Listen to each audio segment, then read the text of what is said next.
Hello, boys and girls. It's Mrs.Stathis again. I'm going to read Flat Stanley.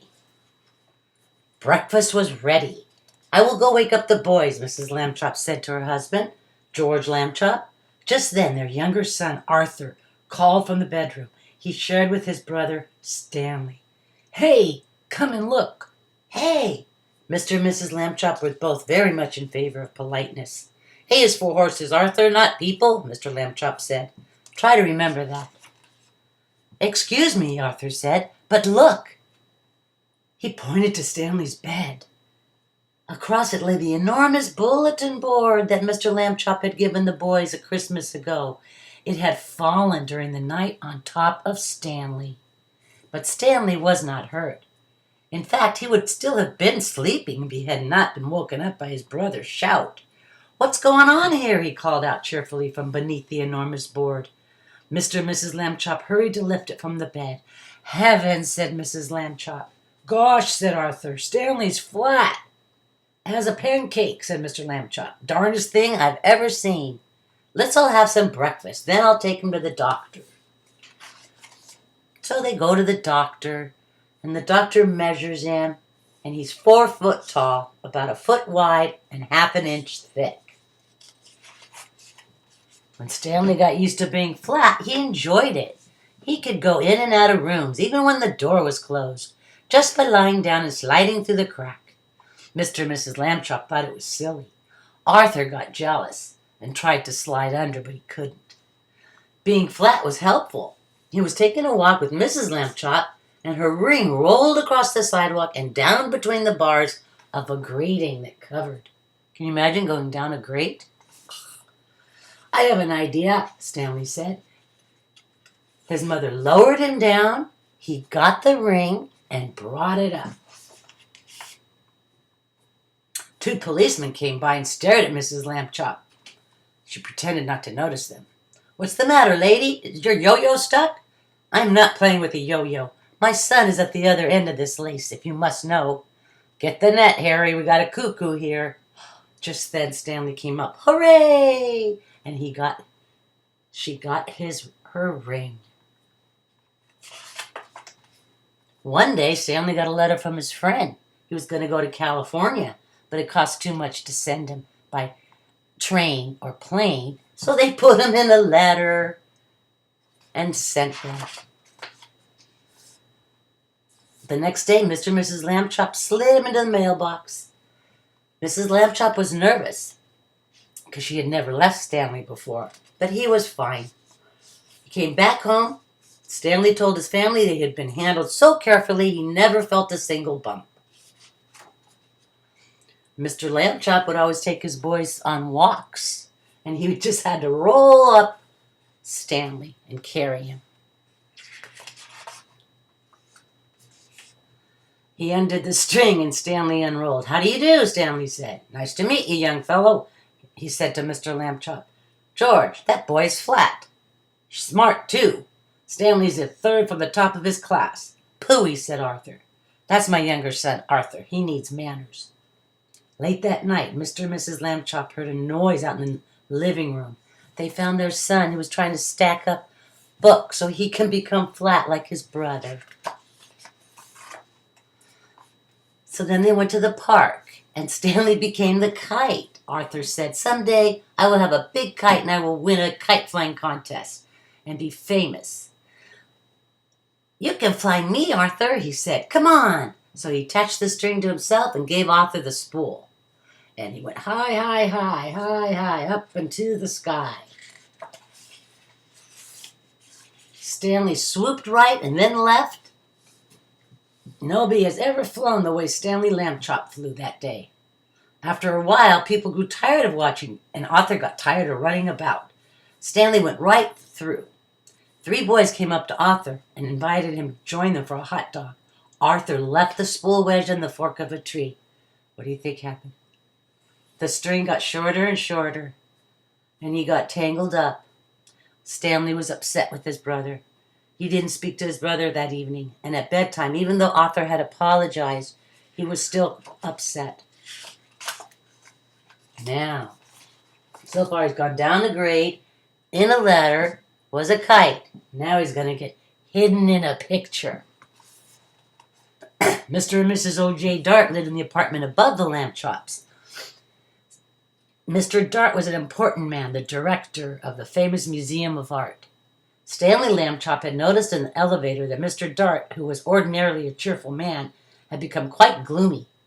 And then at breakfast one morning he heard Mr. and Mrs. Lambchop talking about Mr. Dart. "I see," said Mr. Lambchop, "that still another painting has been stolen from the famous museum à Toulouse-Lautrec." Mrs. Lambchop sipped her coffee. "That probably made it easy to steal," she said, "being too loose, I mean." "It says," Mr. Lambchop went on, "that Mr. O.J. Dart, the director, is at his wit's end. The police are no help. These thieves come at night and they sneak in, and he doesn't have enough workers to stay up at night." So Stanley had an idea.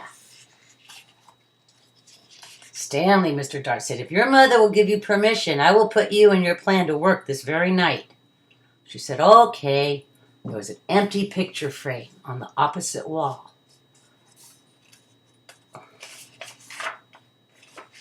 Mr. Dart took Stanley to his office. "It is time for you to put on a disguise." "I already thought of that. I brought my cowboy outfit." "No," Mr. Dart said. "You will have to wear the disguise I have chosen." From a closet, he took a white dress with a blue sash, a pair of shiny little shoes, a straw hat, and a blue band. The wig was blonde hair. "In this shepherdess disguise, you will look like a painting that belongs in the main hall. We do not have cowboy pictures in the main hall." Stanley was so disgusted he could hardly speak. "I will look like a girl. That's what I will look like. I wish I had never had my idea." But he was a good sport, so he put on the disguise. Back in the main hall, Mr. Dart helped Stanley climb up into the empty picture frame. The frame was a perfect fit. "Except for one thing," Mr. Dart said. "Shepherdesses are supposed to look happy. They smile. You don't look happy, Stanley." Stanley tried hard to get a faraway look in his eye. So he went off to make sure that certain other parts of Stanley's plan was taken care of. It was very dark. There's the two thieves. They come up. That's how they do it. The creaking sound came right out of the middle of the main hall.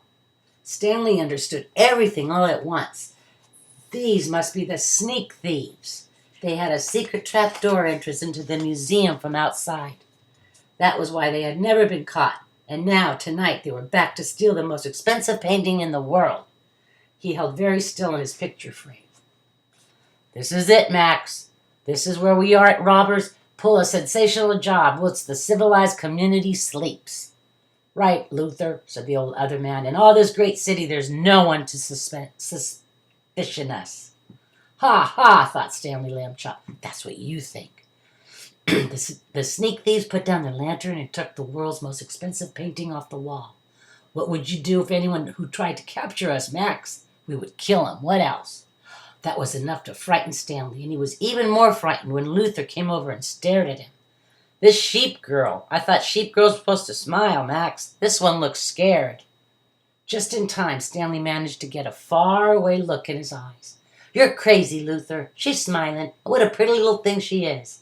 That made Stanley furious.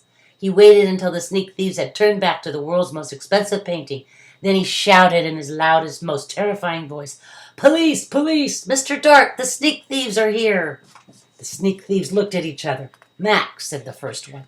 "I think I heard the sheep girl yell." "I think I did too," said Max. "Oh boy, yelling pictures. We both need a rest." "You'll get a rest, all right," shouted Mr. Dart, rushing in with the chief of police. "You'll get arrested. That's what. Ha, ha, ha." The sneak thieves were too mixed up by Mr.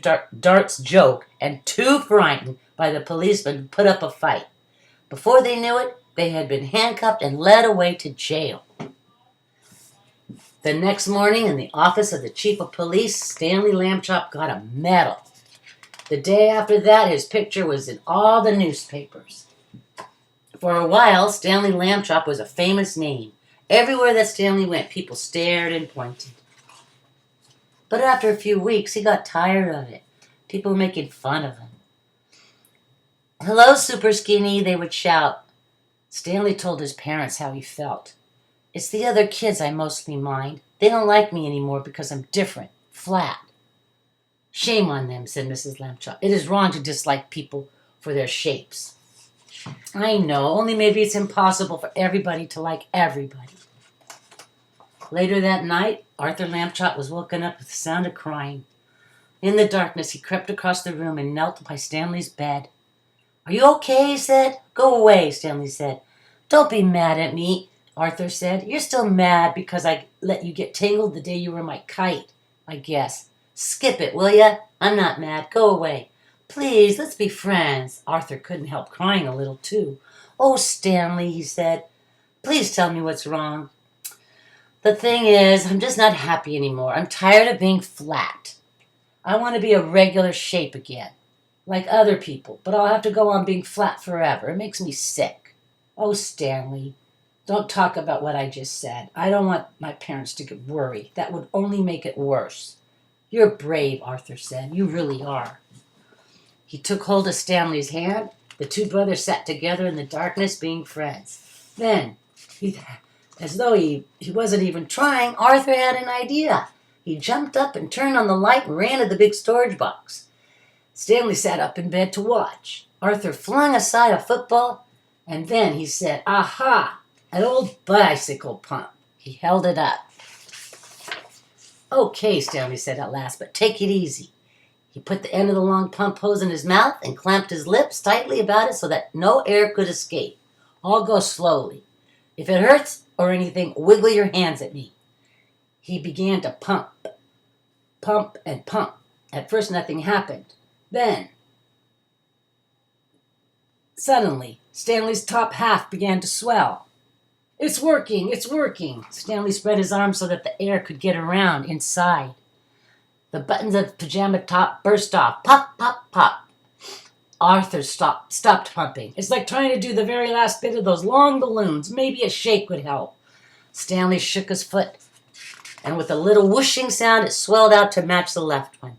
There stood Stanley Lambchop as he used to be, as if he had never been flat at all. Thank you, Arthur, Stanley said. Thank you very much. The brothers were shaking hands, and Mr. Lambchop strode into the room with Mrs. Lambchop right behind him. We heard you, said Mr. Lambchop, up and talking when you ought to be asleep, eh? George, said Mrs. Lambchop, Stanley's round again. You're right. Good for you, Stanley. I'm the one who did it, Arthur said. I blew him up. Everyone was terribly excited and happy, of course. Mrs. Lambchop made hot chocolate to celebrate the occasion, and several toasts were drunk to Arthur for his cleverness. When the little party was over, Mr. and Mrs. Lambchop tucked the boys back into their bed and kissed them, and they turned out the lights. Good night, they said. Good night, said Stanley and Arthur. It had been a long and tiring day. Very soon all the Lambchops were asleep. The end. And I understand some teachers do a lot of activities. Oh, where I got it. I'm sorry. Got it here. And I found this online. There's all kinds of things you can find online to take adventures. Some teachers I hear are having kids make these, and it's their teacher, and they take their teacher around with them and write down all their adventures. Way back when, I had to do something like this, and mine turned out like this.